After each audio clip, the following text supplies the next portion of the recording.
Yamuna Tiravanata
Bhagavad Gita.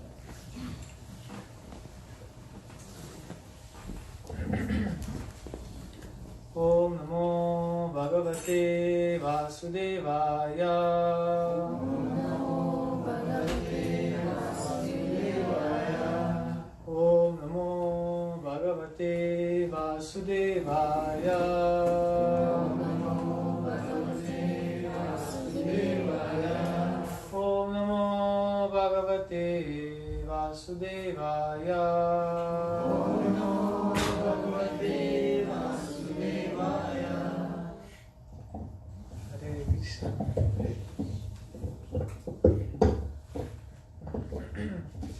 So now December is here, and it's a very happy time of the year. Everybody is with their families and giving gifts, and it's also cold, but everybody likes to. It's not a problem. We had a Black Friday. People like to buy stuff and give gifts to everybody. Everybody is feeling very generous this time of the year. So I was thinking we could see what is giving charity according to Gita. How do you think about this topic? Is okay? Charity in the Bhagavad Gita.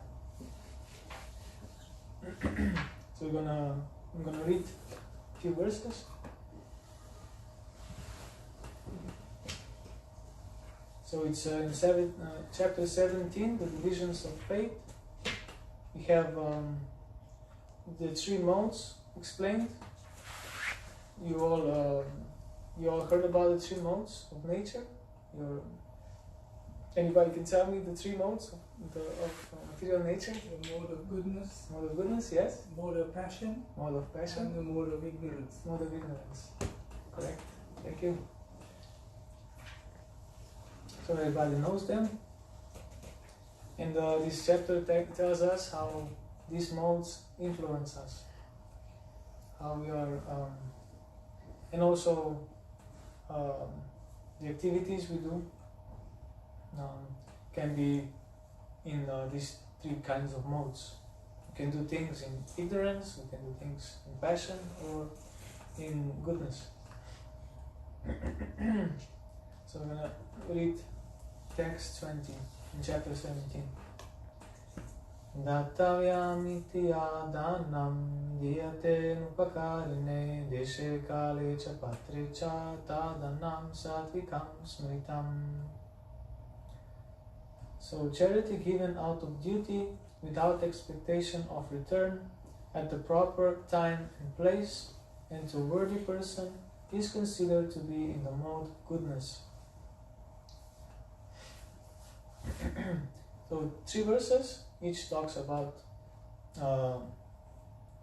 each of the nature of the mode, each of the modes. No? So here it's talking about mode of goodness. And Prabhupada says in the purport that in the Vedic literatures, charity given to a person engaged in spiritual activities is recommended. There is no recommendation for giving charity indiscriminately. Spiritual perfection is always a consideration. Therefore, charity is recommended to be given at the place of pilgrimage and at lunar or social eclipses, or at the end of the month, or to a qualified Brahmana or a Vaishnava devotee, or in temples. Such charities should be given without any consideration of return. Charity to the poor is sometimes given out of compassion, but if a poor man is not worth giving charity to, then there is no spiritual advancement. In other words, indiscriminate charity is not recommended in the Vedic literature. So, and you see here, it says you should give, that the Vedas recommend only to give to spiritual persons, or Brahmana or Vaishnava, or to give at certain time. I believe that those who come from India, they know what are the good auspicious times to give charity. This is when you get the most spiritual benefit. That's what it's talking. To have spiritual benefit of giving. That's why the Vedas are recommending it for your spiritual advancement.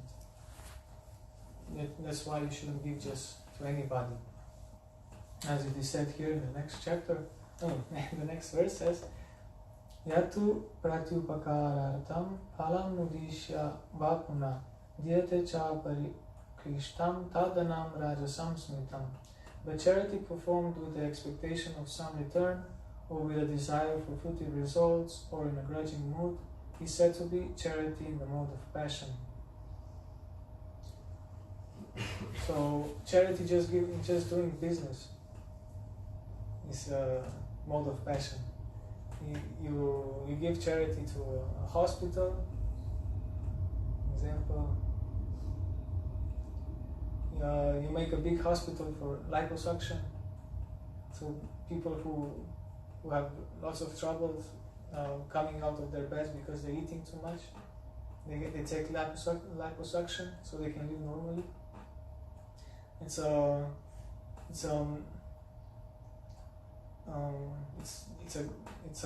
very bad thing. I mean, bad thing to have this thing. I don't say it's a bad thing to help people like that. It took them quite a while to get to that point that they understand that there's something wrong. Should act before that. However, I won't go into that. Self-harm. Huh? It's self-harm. Excuse me? Self-harm. Self-harm. Yeah. It would be better to search for help before, not wait until you cannot move from your bed. But building a hospital is just for that purpose. Is in putting your name on the hospital. It's like I'm a good person and I did this, and this is like respecting something in return, some respect for it, and some respect, and I'm helping people to engage in sense enjoyment. This charity is like helping. It's helping people to enjoy their senses better. As we understand from the beginning of the Bhagavad Gita, the main point is that we're not this body and we're not supposed to just gratify our senses. So sense gratification is something we should give up and use our body properly. If we don't have spiritual understanding, we forget that we are soul in this body. We forget that this life is meant for something more than just gratifying the senses. We forget about spiritual knowledge. We just engage in gratifying our senses, eating, sleeping, mating, and defending. So that's why it's recommended to support causes that help change that mentality, help people to come from that, to understand that that sense gratification is not the aim of life. So in the purport it said, charity is sometimes performed for elevation to the heavenly kingdom, and sometimes with great trouble and with repentance afterwards. Why have I spent so much in this way? So it's like it's business, no? You thought, okay, maybe I could get that recognition cheaper. Why did I put so much money there? Or I wasted my money for this. Yeah, it doesn't really satisfy anybody. When they try to do business and do something good, like do something good. Yeah.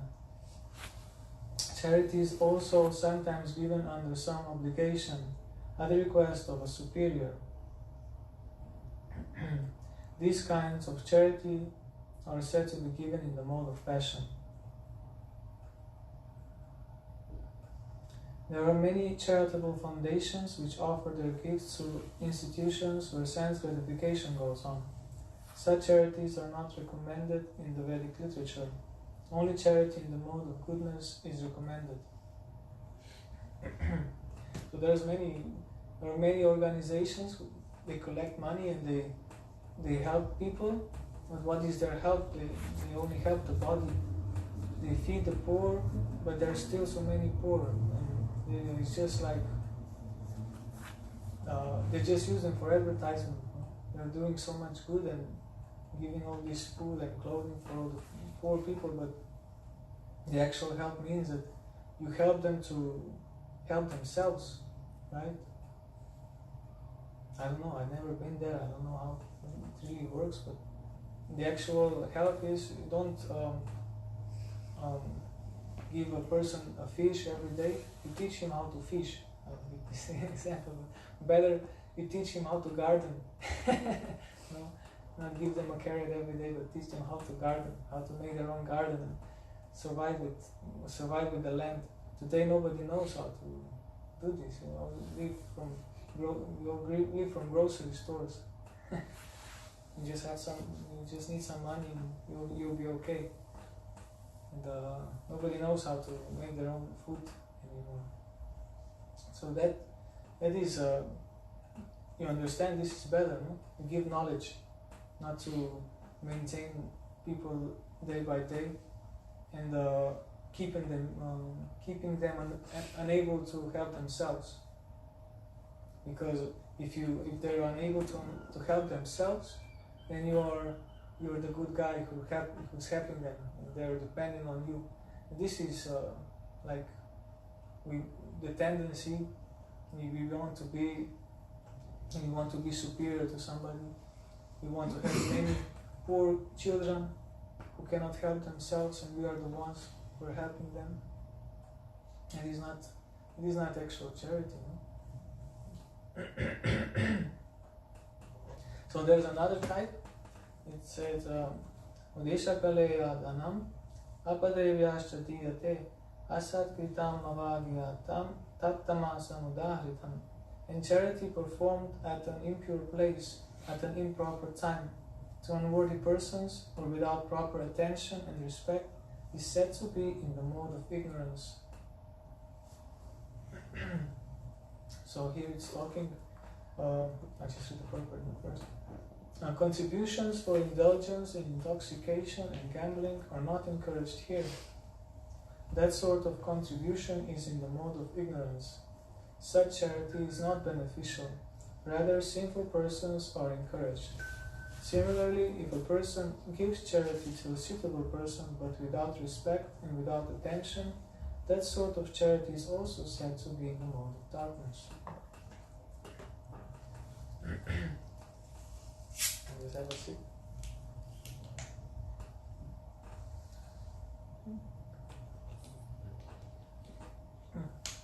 Have bubbles. So you see many people are in the streets. They had misfortune, no? They lost their houses,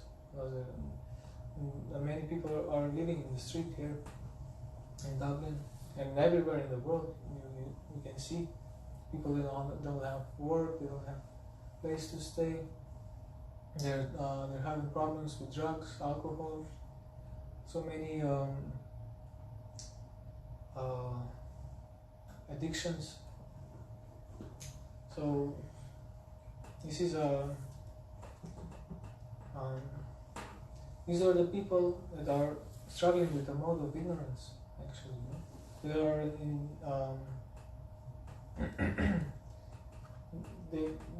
you don't. I mean, it doesn't happen just like that you become an addict or that you lose everything. It must be some bad karma from before. Maybe bad karma from previous lives, or you did something in this life. And most of the people, if you give them some money, because of their mode of ignorance, they may not really help themselves. They don't know how to help themselves yet. No? they might buy some more alcohol or cigarettes or anything. Because it's just the mode they're in. It's the mode of ignorance doesn't give you much space to help yourself. It's just like alcoholics. They have they can do two decisions: to drink or not to drink. Or to, if you are a drug addict, just you have very very limited decisions. You can either choose to take drugs or not, and it's very very difficult not to take drugs when you're addict.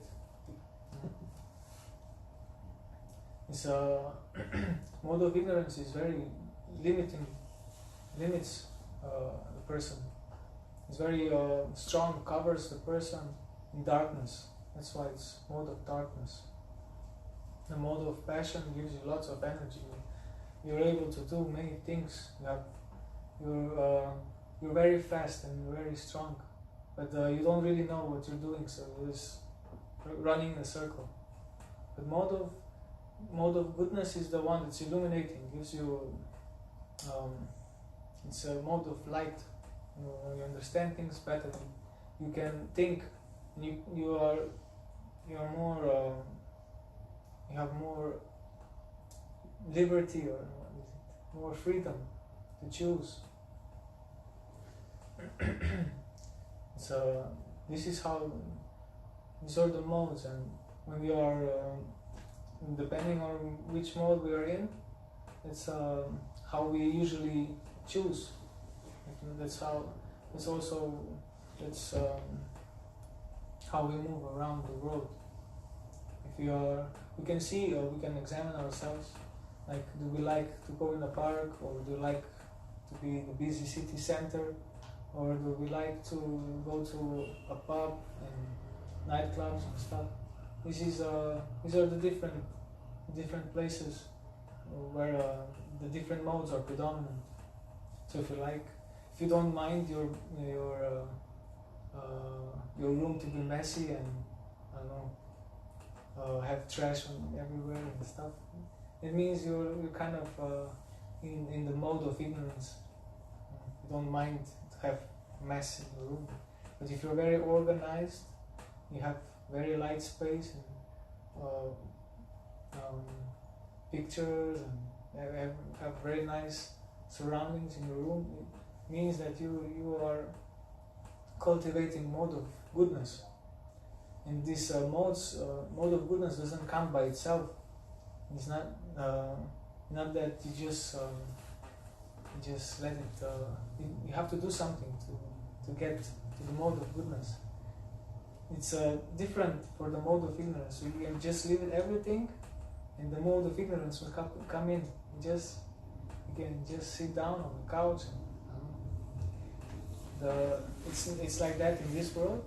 And if you leave a place for a long time, the spiders will come in, the dust will come in, everything will become messy by itself. It won't become sattva guna by itself. But the forest and the park and natural, the nature is by nature it's sattvic.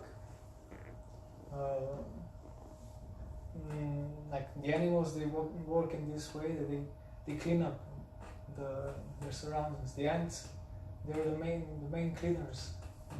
They clean the place. So the forest is always in the mode of goodness. If you like to walk in the forest, you like to cultivate mode of goodness. So we understand these distinctions now from the modes. So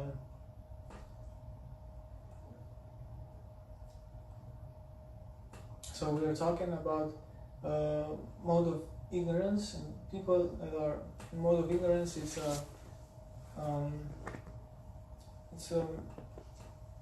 not good to help people like that with money, because they don't know how to handle money. They'll just buy something that is bad for them. But we can give prasada. Yes, exactly. Everybody needs food, right? and clothes and stuff. So so let's go back to the mode of goodness.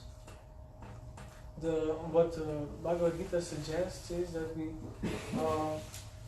help people with like giving prasadam. We give an example.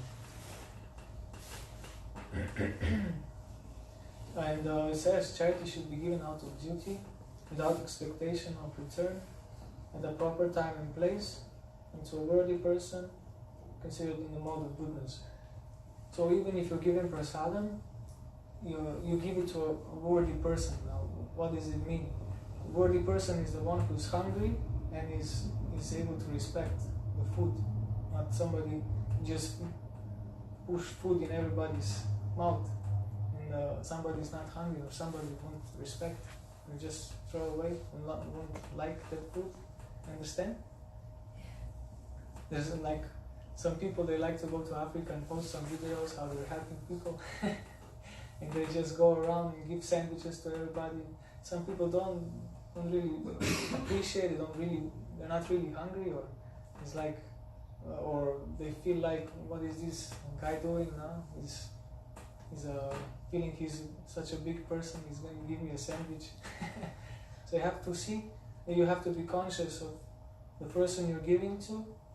It says, in the proper time and place, to a worthy person. It's not like you just give and feel like I'm a very good person now and I'm entitled now, you should be grateful to me and give me respect and everything, without expectation of return.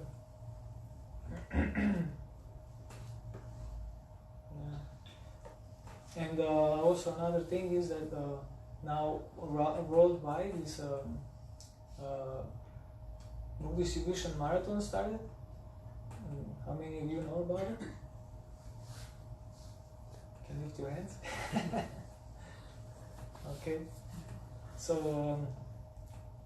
I guess it's not well much known here. But all around the world, as I said, it's December is a time of giving and charity and spreading the love. So it's a very good time to give something that is good. I mean, a very good time to give knowledge, because it's also in the Christian world, people are thinking now about Jesus and what he has done for them, and they think about sometimes they think about their sins and they think they should do something about it, do some change in their lives, because after New Year it's like new paper. Like after New Year we start anew. Just now December we will have fun and everything. And after in January we start with some new vows. We're gonna do some better changes. So our proposition is, and we give knowledge, and we distribute books, Bhagavad Gita, and all the different varieties of small books that we have, for people to get a bit of this knowledge that we're not this body, that sense gratification is not goal of life, and we're supposed to learn how to love God and come back to Him. And this is something really special knowledge. Because nobody gives you the information that God is actually a person. You can dance with Him and listen to His playing the flute, or even kiss Him. It's very, very intimate.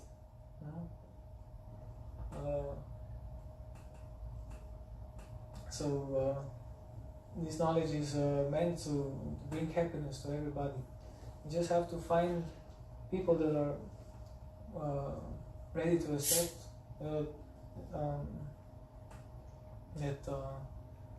can are good recipients of this great charity. This is the best charity, no? To give knowledge about the soul, and also how to realize your spiritual beings and how we can go back to Godhead. How we can perfect our lives and find real satisfaction, real happiness. I thought I'd bring some books up here and give you some special offer. So we have small books, bhakti, and I'm giving away packages, 20 books a package, and it's a special offer, 10 euros a package. So whoever wants to take and give to all their friends and relatives and whomever, their friends, neighbors, co-workers. It's a time when you can give gifts, and it's not going to be anything strange, right? It's like, why are you giving me a gift now?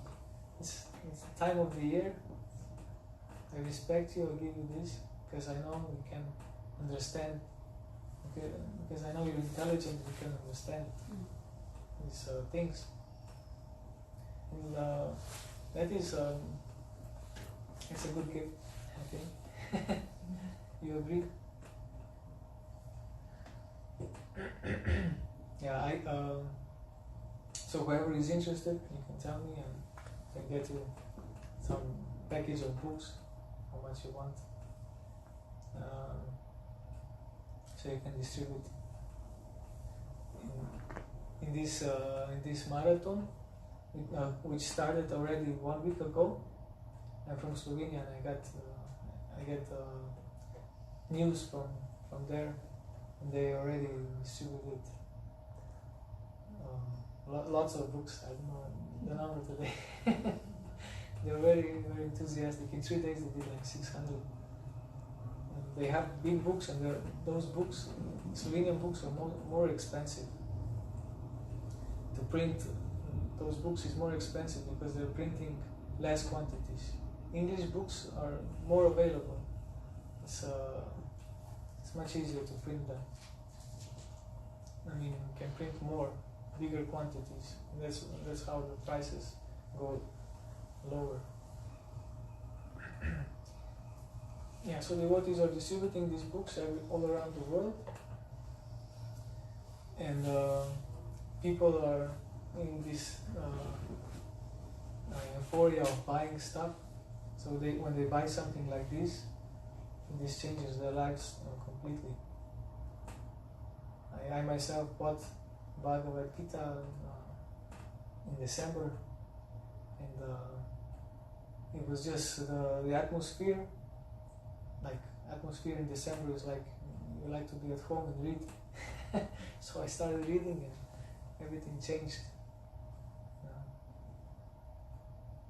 So I will stop there, and I would like to encourage you to ask some questions or say something about the class. Anybody? So Yes, please. What are the different activities one can perform to keep himself or herself in the mode of goodness? How to keep oneself in mode of goodness.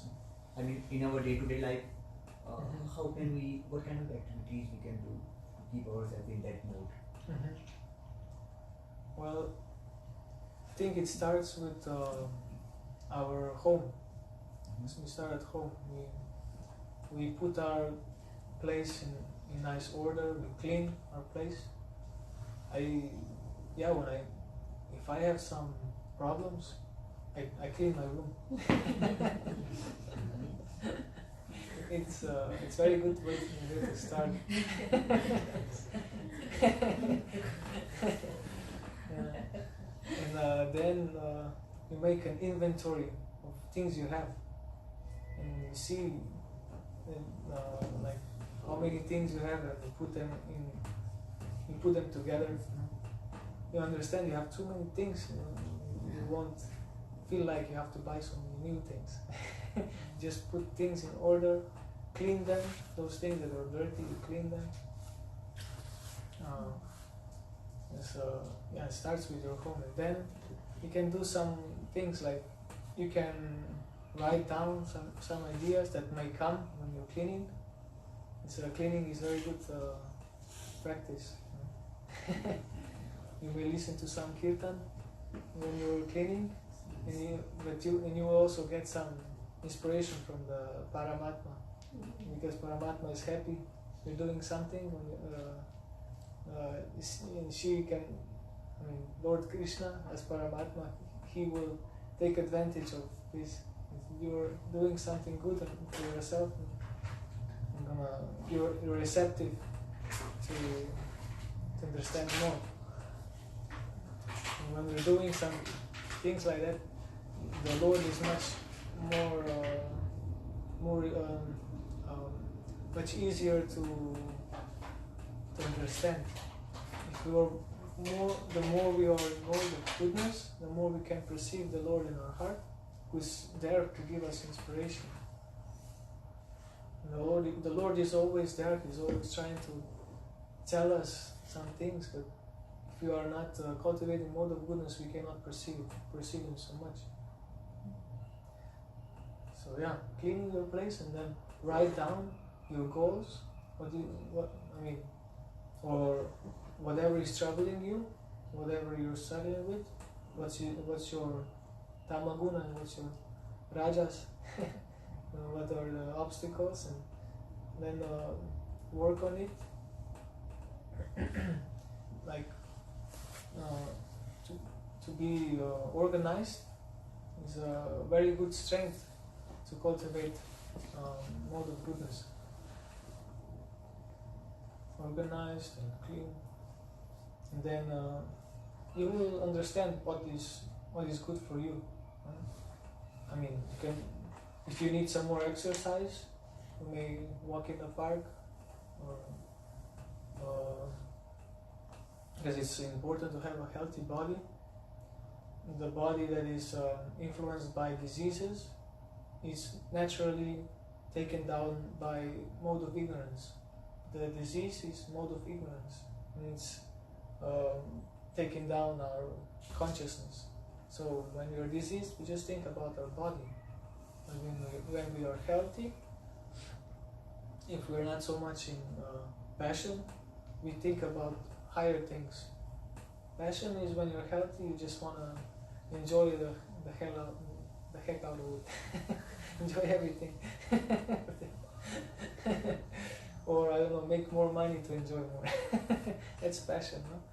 But if you're in mode of goodness, you think like, okay, I'm gonna go to the park, I'm gonna take some time for myself and think, how can I do better?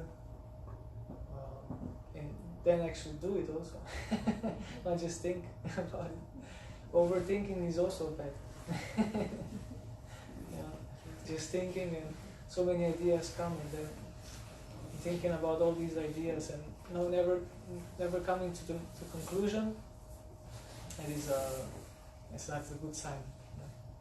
You think it over, you make some conclusions, you write it down, and then stick to it. That's a good way to go towards goodness. And whenever the modes take you down, you build it up again, because it happens. The modes are constantly struggling to overcome. They're always struggling for the domination. But you work on your determination. You do it, and then you can be more powerful than the modes.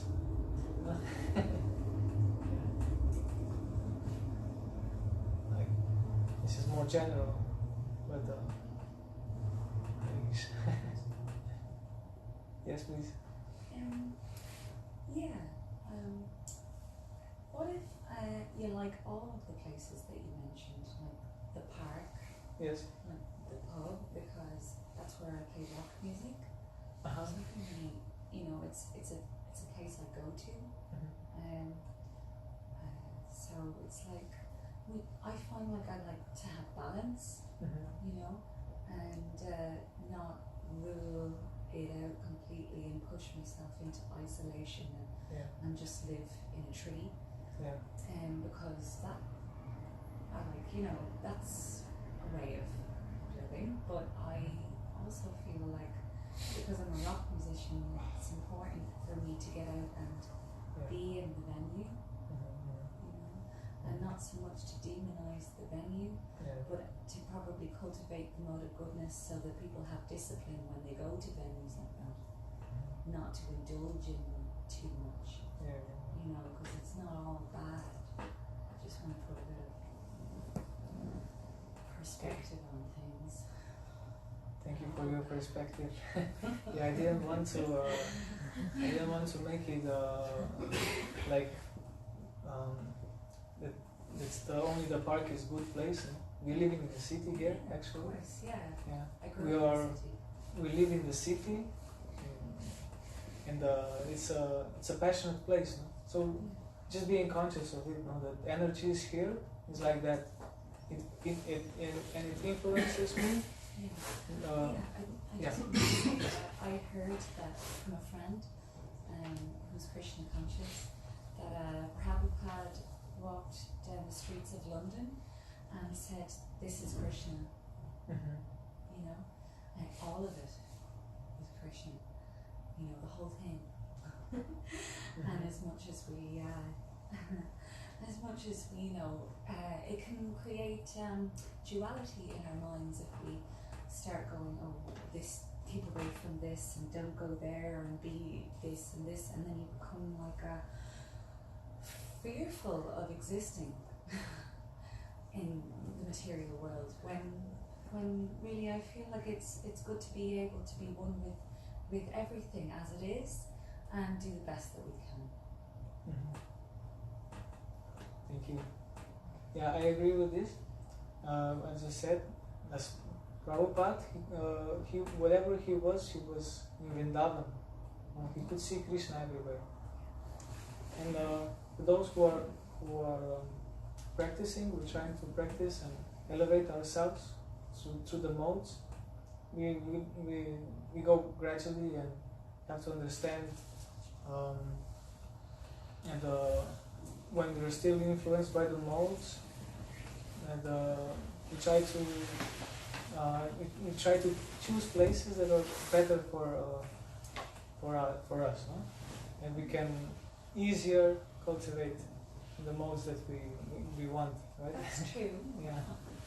Do you have more? Yes, but if you're strong, Yes. Yeah. if you're strong, you can go to the pub and not be taken in. You can go there and see the beauty in the people around you. There's nothing demonic about them. They're beautiful people, and you just have to be strong within yourself and trust yourself, and to know that that you're not going to ruin your life. Yeah. I hope I didn't make it sound like that. Yeah, no, it's because I found that for a long time I was living through pain, and when I was living through pain, I was in the mode of passion and I didn't know what I was doing. But now I've come back to life again, but with a more balanced view, and it's okay to enjoy your life, and to keep focus on the mode of goodness is important.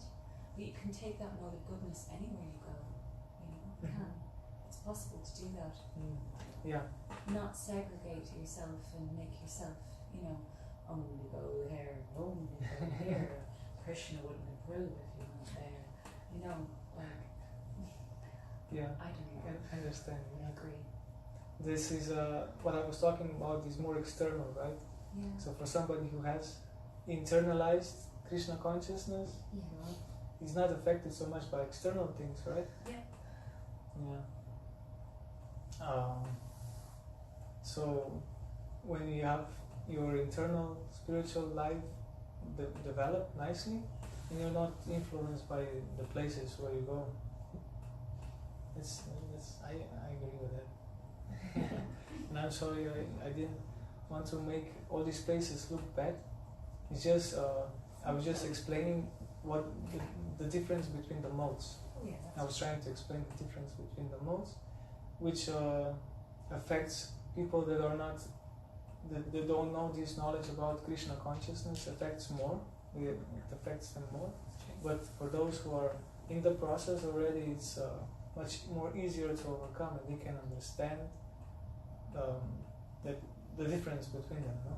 Mm-hmm. Yeah, just for people who don't have any idea of this, it might be they're influenced by They can that be stronger. thrown around. They can be thrown around in Yeah. the sea of life. Yeah, For sure. yeah, I agree. yeah. I mean, it's good that you're there in the pub and you inspire Krishna consciousness in them. You can do it without even like doing it directly. Yeah, well, I play and write rock music that Yeah. comes to me from somewhere, from Krishna. Okay.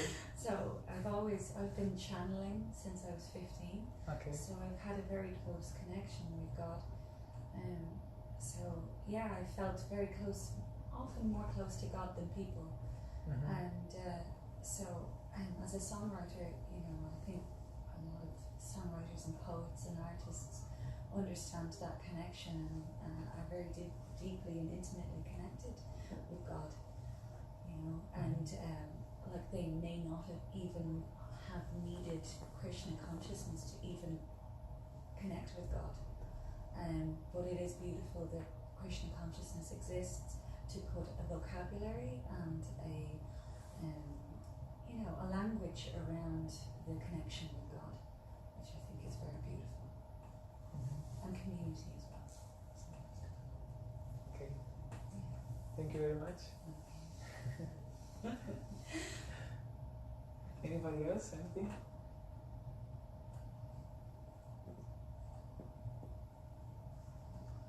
Alright, thank you very much. Grantha Srimad Bhagavad Gita ki jai, Srila Prabhupada ki jai.